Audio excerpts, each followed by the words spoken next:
अस्सलामुअलैकुम। पाकिस्तान में आस्ट्रोलॉब की बड़ी हैचरी और फार्म पर आपको लेकर आए हैं। यहाँ पर मोतबर तरीके से कस्टमर को डील करके प्योरिटी में आस्ट्रोलॉब चिक्स डिमांड के मुताबिक प्रोवाइड किए जाएंगे। शिकवा किया जाता है कि लोग कमिटमेंट पूरी नहीं करते और क्वालिटी को भी मलहूज़े खातिर नहीं रखते।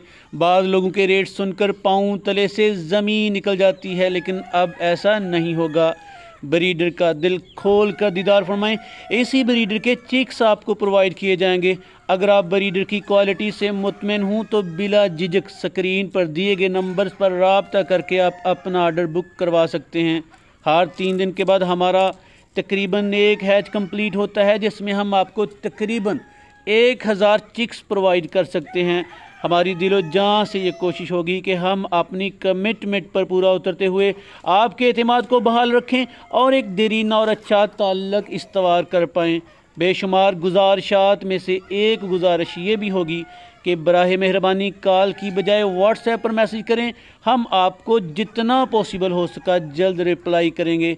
स्क्रीन पर दिए गए नंबर्स पर राब्ता करके आप अपना ऑर्डर बुक करवा सकते हैं। शुक्रिया।